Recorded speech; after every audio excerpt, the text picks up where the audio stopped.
Welcome to my channel. Try to hear the latest story. At her birthday celebration, my girlfriend had a few too many drinks, tapped her glass, and declared loudly for all to hear, "Meet my boyfriend. He covers the expenses, showers me with presents, trails me like a loyal puppy, yet still believes I'm truly in love with him." Her friends burst into laughter. When I stood to leave, she gave a smug grin and said, "Don't be so touchy. You'll come running back anyway." I stayed silent and walked out. This morning, her mother appeared at my doorstep, pleading with me to reach out to her. Throwaway account for obvious reasons. Those who know me would spot this tale instantly. Some guys discover betrayal bit by bit. A stray message, a hint of perfume on a shirt. The fortunate ones remain blissfully unaware. Me? I got a public proclamation with an audience. It was a scene straight out of a primetime drama. I'm 38, been with Lauren, 34, for 3 years. I'm a professional chef, running my own restaurant that's finally breaking even after years of grueling 80-hour weeks and sinking every cent into it. It's not glamorous, just honest food in a cozy spot with loyal regulars and bookings a month out. I work hard, come home with singed arms and the scent of the kitchen, and sleep like a rock. It's a straightforward life and I was content with it. Lauren's an architect at a high-end firm, always polished, nails flawless, the kind of woman who draws eyes wherever she goes. When we met at a friend's wedding, I was stunned she even noticed me. 3 dates later, I was smitten. 3 months in, she had a key to my place. In hindsight, warning signs were screaming, but I was too caught up in what I thought was love to see them. We never officially lived together. She kept her own apartment but spent most nights at my house. She always said she needed her space for late work nights or personal time. I respected that, even though I was footing the bill for both places. Her birthday was last Saturday. I'd spent weeks planning it, reserved a private room at Antonio's, her favorite Italian spot, not mine. I could have hosted at my restaurant, but she always griped about mixing work with fun. I invited 20 of her closest friends, ordered a custom cake with that fancy edible gold she loves, dropped $3,000 without blinking, because that's what you do for someone you care about, right? The dinner was going smoothly. Great food, wine flowing, everyone in high spirits. Lauren had been sipping martinis since we arrived. Not falling down drunk, but definitely more unguarded than usual. She sat at the head of the table, me to her right. Her work friends Emma and Sophie were there, a few guys from her Pilates class, her sister Hannah, some old college pals. Then came the toasts. Her best friend Lila went first, sharing a story about their college road trip. I went next, kept it short, said I loved her and hoped for many more birthdays together. Guests raised their glasses, sipped their drinks. That's when Lauren stood, glass in hand. I thought she'd thank everyone for coming. Instead, she scanned the room with a sly grin, then rested her hand on my shoulder. "This is my boyfriend, Cole," she said, gripping a bit too tightly. "He pays the rent, buys the gifts, follows me like a puppy." She paused for effect, then added, "And still thinks I'm in love with him." The table fell silent for a moment. Then her friends, her damn friends, started laughing. Not everyone, her sister looked horrified, but enough laughed that it felt like the walls were closing in. I must have looked stunned because Lauren rolled her eyes. "Relax, it's just a joke," she said, her tone cold. I folded my napkin, stood, and grabbed my coat from the chair. "Where are you going?" she asked, irritated, like I was spoiling her evening. "Home," I said quietly. I didn't want to make a scene, just needed to get out before I said something I'd regret. That's when she delivered the final blow, loud enough for everyone. "Don't be so dramatic. You'll come crawling back anyway." She said it with such confidence, such disdain, like I was a pet trained to return no matter how badly treated. I didn't respond, just left, drove home in silence.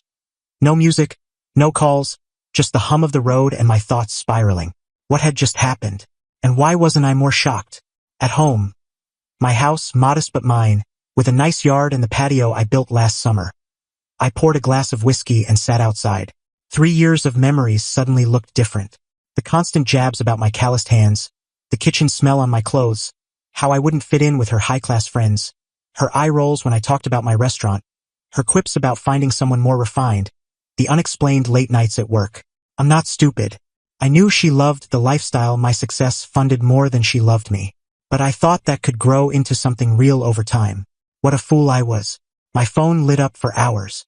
Texts from Lauren, from furious, "You ruined my birthday," to defensive, "It was just a joke," to pleading, "Baby, please come back." I muted the notifications but didn't block her. Wanted to keep a record in case things got messy. Sunday morning, I woke with a clarity I hadn't felt in years.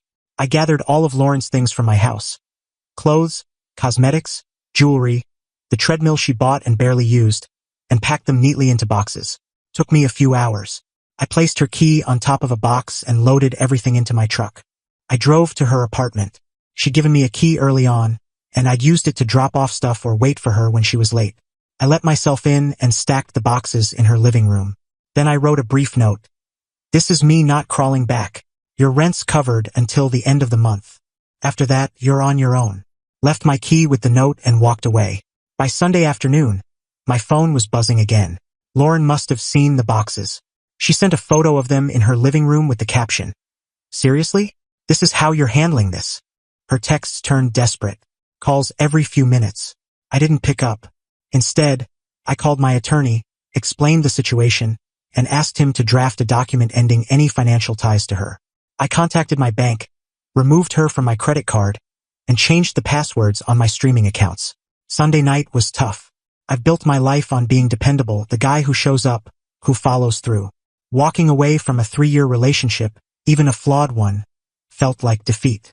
But every time I doubted myself, I heard her voice. "You'll come crawling back anyway."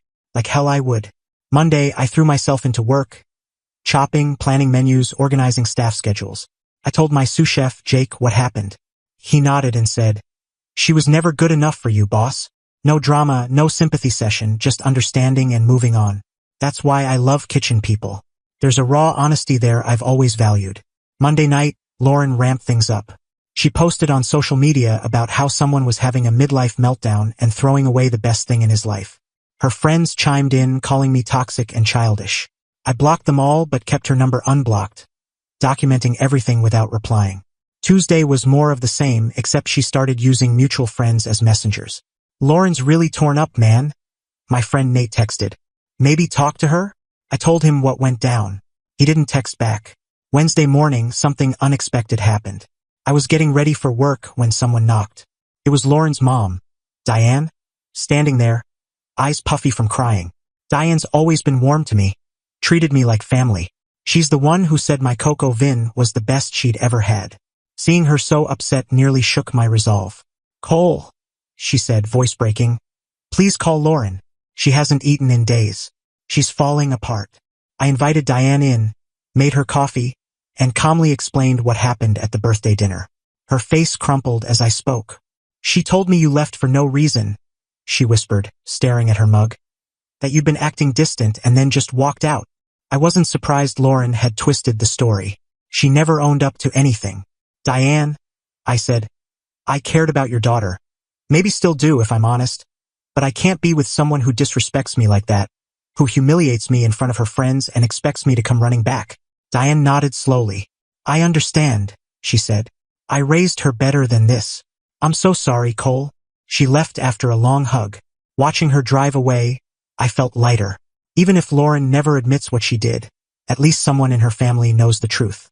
By Wednesday evening, Lauren was escalating again. She had her sister call my cousin, her Pilates coach email my sous chef, and my security camera, installed after a break-in last year, caught her driving by my house twice. I didn't respond to anyone. The silence felt empowering in a way I hadn't anticipated. Tonight, I've been reflecting on self-worth, on the line between being dependable and being a pushover. For too long, I blurred the two. Not anymore. To anyone who's been where I am, giving everything, accepting crumbs of affection like they're a banquet, I hope you find the courage to walk away. Stings at first, but there's peace waiting. Believe me, I don't know what tomorrow holds. Maybe more of Lauren's proxies. Maybe the start of healing. One thing's for sure. I'm not crawling back. Not now. Not ever. Update 3 days later. A quick update since many asked. Yes, Lauren's still trying to reach me. Her approach has shifted from angry to apologetic. Yesterday, she sent a handwritten letter via courier. Who even does that? I read it. She claims she started counseling and has unresolved issues from her past. Maybe so, but that's not my burden to carry. Some asked about finances. I've covered my bases. My attorney sent her a formal letter ending any financial support. The apartment lease is in her name only, though I was paying it as a gesture. The car's mine. She has her own. I've documented everything in case she tries to claim we were common law married or something. Her sister Hannah reached out to apologize for Lauren's actions, saying she was appalled by the birthday dinner. Apparently, she's been telling Lauren for years she treated me badly. Nice to know someone in her circle has a moral compass. As for revenge, living well is my only goal. I'm back at the gym, reconnecting with friends I'd sidelined, and enrolled in a specialty baking course I delayed. Turns out, saving the $3,000 a month I was spending on Lauren opens doors. I'll update again if anything big happens, but I'm hoping this chapter's closed. Final update 2 weeks later. This is likely my last word on this, as things have calmed down and I'm ready to move on. The biggest news. Diane, Lauren's mom, invited me to lunch last weekend. I was wary but went. She apologized again for her daughter's behavior and shared something I didn't know. Lauren has a history of this. Her last 3 relationships followed the same pattern, using successful men, then acting shocked when they left. I love my daughter, Diane said, but she needs help I can't provide. Apparently, Diane's been pushing Lauren toward therapy for years. That letter about starting counseling?